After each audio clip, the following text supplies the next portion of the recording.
warahmatullahi wabarakatuh. Bagaimana kabarnya hari ini, Bu? Alhamdulillah sehat walafiat. Mohon izin ya, Bu. Maaf mengganggu waktunya sebentar. Pagi ini akan melakukan wawancara dengan Bu Tiana tentang tugas calon guru penggerak angkatan 10 terkait pengambilan keputusan berbasis nilai-nilai kebajikan sebagai pemimpin. Baik, bisa dimulai ya, Bu ya. Di sini ada beberapa hal yang ingin saya tanyakan. Di antaranya, yang pertama, selama ini bagaimana Ibu dapat mengidentifikasi kasus-kasus yang merupakan dilema etika atau rujukan moral? Untuk mengidentifikasi kasus-kasus seperti tersebut, kita melaksanakan observasi. Selain itu juga kita mengumpulkan data-data sebanyak mungkin sehingga kita tahu akar permasalahannya. Selain itu juga kita memusyawarahkan atau bermusyawarah dengan para dewan guru atau para teman sejawat. Gitu. Selanjutnya, selama ini bagaimana Ibu menjalankan pengambilan keputusan di sekolah jenengan, terutama untuk kasus-kasus di mana ada dua kepentingan yang sama-sama benar atau sama-sama mengandung nilai kebajikan?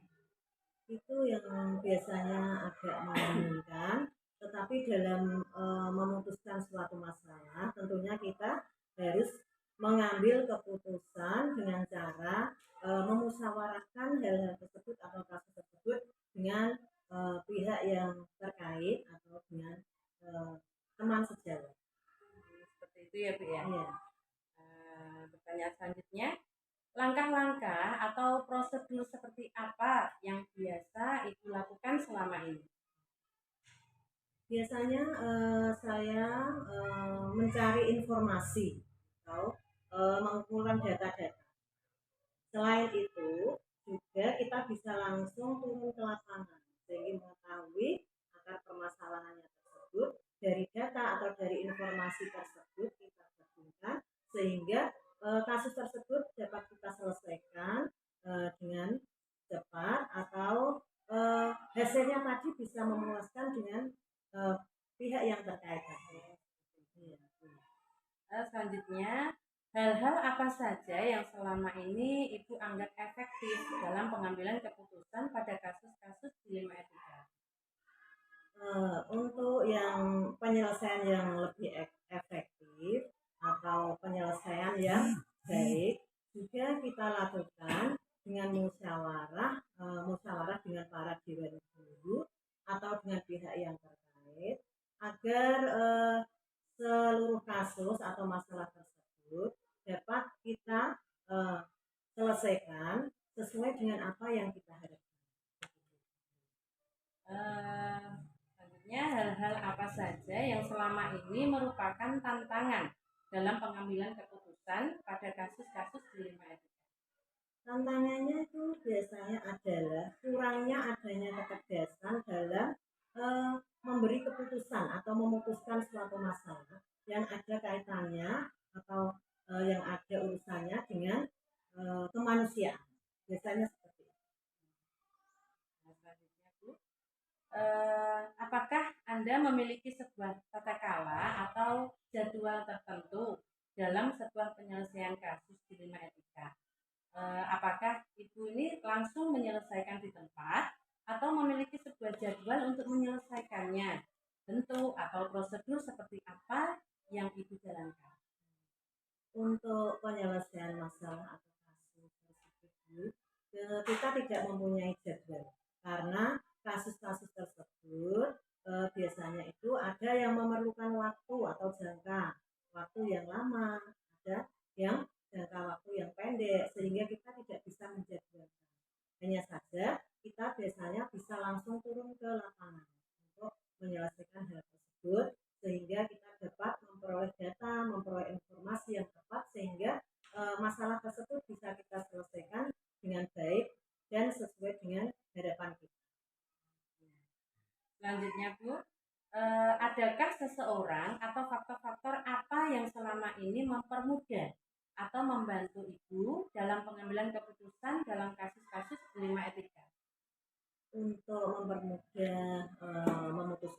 suatu masalah atau suatu kasus, kita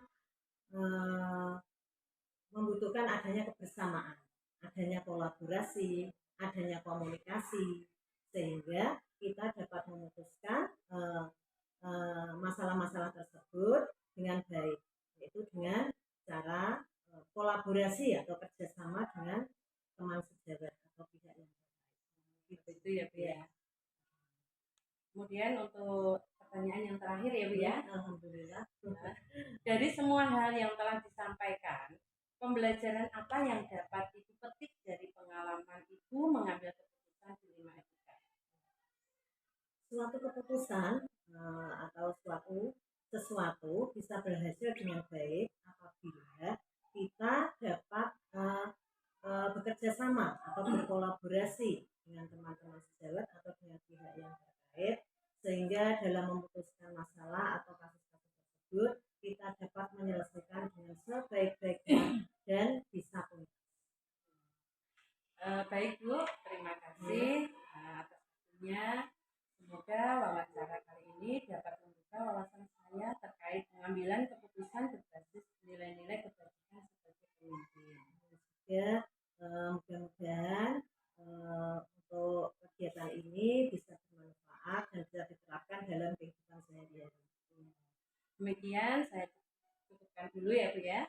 Sepertinya Bu juga banyak sekali aktivitasnya, jadi saya mohon undur diri.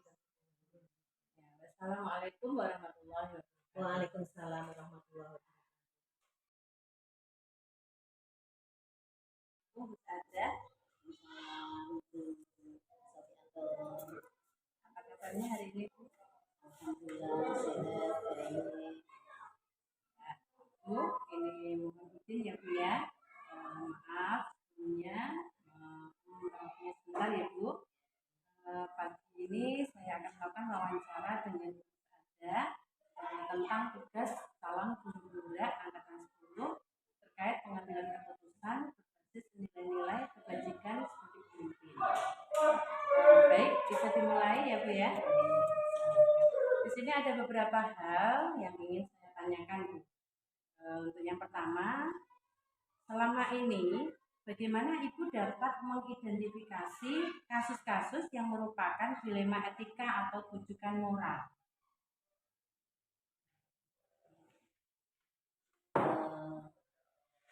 Etika untuk mengidentifikasi kasus,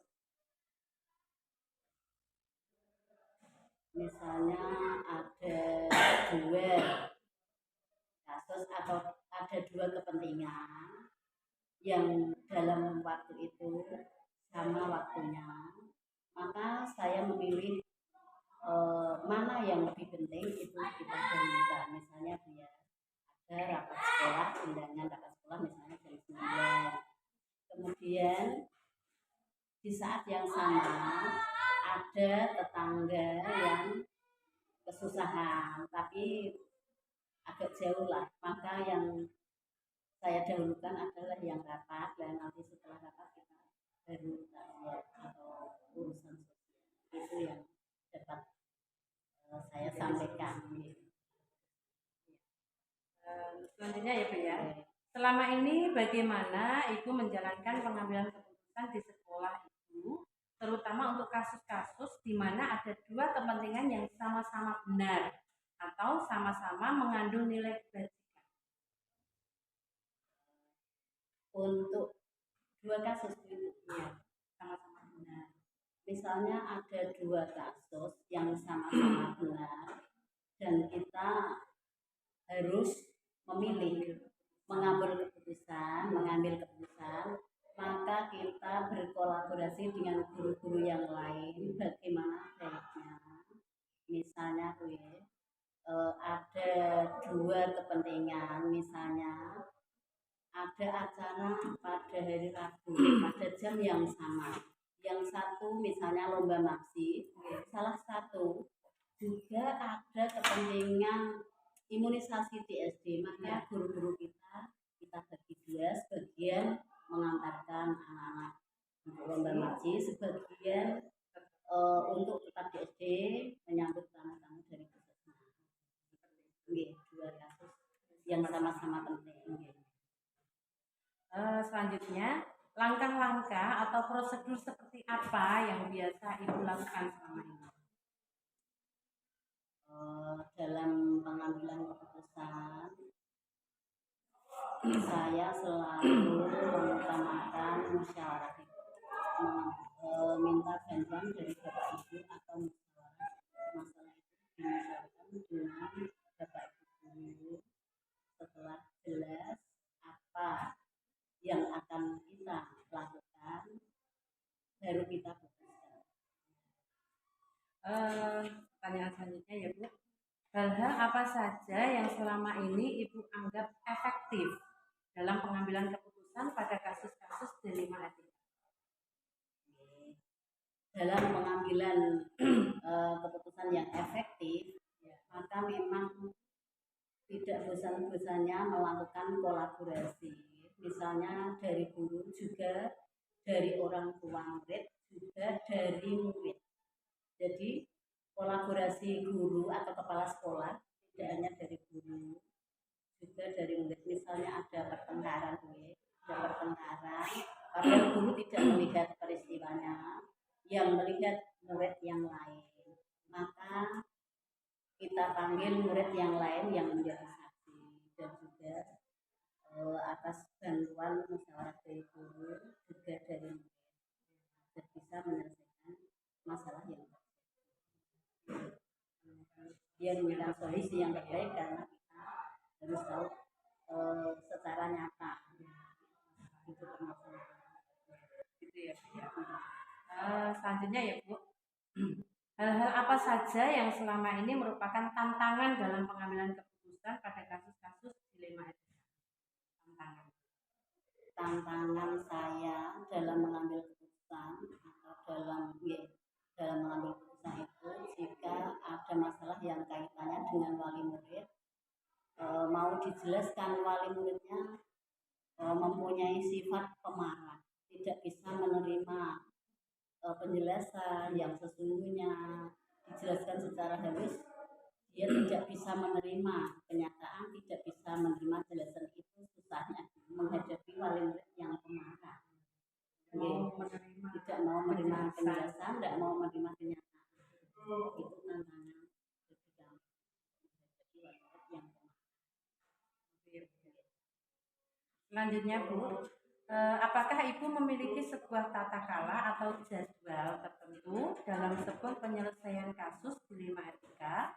Apakah Ibu langsung menyelesaikan di tempat atau memiliki sebuah jadwal untuk menyelesaikannya? Misalnya bentuk atau prosedur seperti apa yang Ibu jalankan?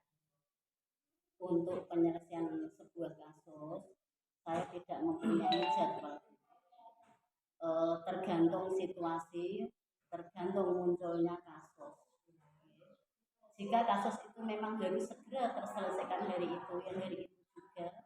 Tapi jika kasusnya kok bisa ditunda dengan yang lain, penyelesaiannya bisa ditunda dari yang lain, maka dari yang lain baru kita menyelesaikan. Untuk kasus yang harus diselesaikan hari itu, kan memang pertengkaran anak dengan anak, harus saat itu diselesaikan. Atau mungkin ada anak yang suka mengambil milik orang lain, maka dari itu juga saat itu juga harus diselesaikan. Intinya tidak ada jadwal yang secara prosedur, tidak ada jadwal. Selanjutnya Bu, adakah seseorang atau faktor-faktor apa yang selama ini mempermudah atau membantu Ibu dalam pengambilan keputusan dalam kasus-kasus dilema etika? Memang ada itu dalam pengambilan keputusan, ada faktor yang mempermudah. Misalnya guru, salah satu guru itu ada yang mempunyai wawasan yang luas, ada yang memang pintar dalam memberi keputusan, wawasannya luas, mungkin lebih luas dari saya. Yaitu guru-guru yang lain memang ikut membantu, kolaborasi dengan teman yang lain.